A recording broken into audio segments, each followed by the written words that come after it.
Yes, ladies and gentlemen, episode 25 Pokemon Horizons titled Rivals in the Dark Night just dropped, and we get the final episode of the Liko and Roy set-off portion of Pokemon Horizons as a massive battle comes to a head. How is this part of the story going to conclude? Let's talk about it.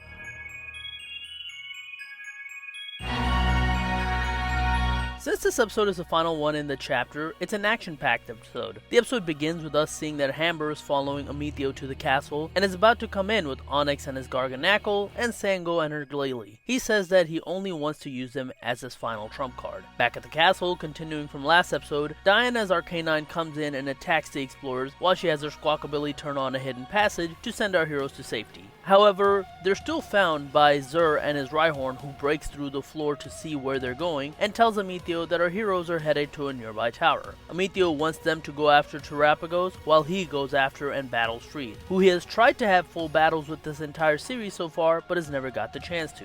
While going up the tower, Friede calls Murdoch to ask him to pick everyone up. However, Amethio's already at the top of the tower in his Corviknight, so the call is cut short. In order to make sure that the kids don't get caught in the crossfire, he jumps away from the tower to engage with Amethio to battle. We finally get the anticipated battle between the true trainers, Charizard versus Cerulege. It's a great looking battle, and during this battle, Friede knows he has to be careful not to activate weak armor for Cerulege. But a smart tactical move by Amethio causes Friede to use Dragon Claw onto Cerulege, activating weak armor, speeding Cerulege up massively, putting Charizard on the back foot. Charizard takes a lot of damage with Night Slashes in particular, and Amethio is about to end the battle with a charged attack. This forces Friede, though, to use his trump card. He terrestrializes Charizard into the Dark Charizard and allows him to take the charged attack from Cerulege before using Terra Blast to KO it. Both Liko and Roy are impressed by this battle and the terrestrialization. However, they have their own issues, as Zur is now coming up the stairs of the tower. Roy decides they need to leave, so they take a ladder downstairs, but waiting there is Onya. It was a trap set by the two to surround them and try and get Terapagos. Liko and Roy look at each other and know that they will have to battle. We get another awesome battle here, and Liko in particular here looks really strong as she's able to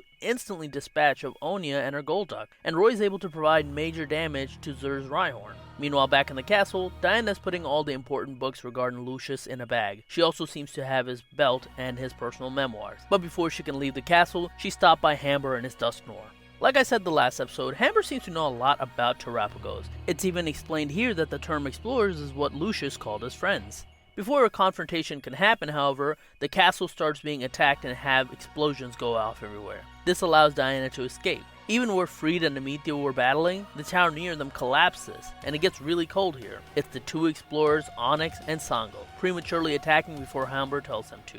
Even Onya and Zur knows how much of a mess these two can create, so they recall their Pokemon and leave on their Skarmories. The two then surround Liko and Roy. However, just then, Captain Pikachu arrives. The Rising Voltaclers are here, and Captain Pikachu allows Metagross to pick up Liko and Roy, who leave. Sango and Onix begin going after Pikachu, and Cap is able to dodge a Blizzard by Glalie and Assault Cure by Garganacl before using a Voltacl on Garganacl to send it flying. Seeing this, Sango gets very angry and has her Glalie use self-destruct. However, Friede is able to pick up Cap and leave before any damage can be done. Diana's also able to get to the top of the Bravasagi in her Arcanine. As the dust settles, it's the villains looking up at our heroes as they leave in the Bravasagi. The next morning, Liko gets Lucius' memoirs from her grandmother. We also learn here the remaining of Lucius' Pokemons.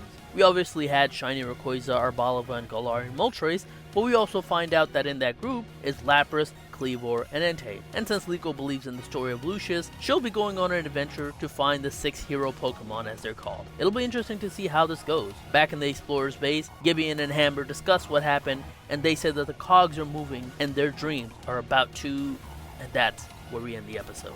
Like I guessed in the last video, this episode was more action oriented to wrap everything up leading to the story so far. We didn't really get that much plot progression, however we did get some information regarding the remaining Pokemon that our heroes will be looking to, which will set up the story for where our heroes are heading next. And at the end of this chapter, it finally feels like they combined both Liko's and Roy's goal. Even though Liko and Roy's goal are slightly different, they all both have to start at the same exact position. Roy wants to face Rayquaza, and Liko just wants to meet all of the Pokemon. So it allows both of them to be in the same goal while having separate motivations. As for what the explorers want, while we really didn't get any hints to what they really mean, it does feel like the theories that fans have from the games that Terapagos can just kind of make things come true, things like the Paradox Pokemon, that is what our antagonist might be after. It'll be interesting to see where the story goes as we learn more about this Pokemon and this phenomenon. But overall, I thought the battles in this episode looked fantastic, and I can't wait to see the next chapter of this series. But what about you guys? What did you guys think of this episode? What are you guys looking forward to in the next chapter of this series? Let me know in the comments down below. Be sure to like, share, subscribe. You can follow me on Twitter at TheRealPDGaming, and that's it. I will talk to you guys later. Peace.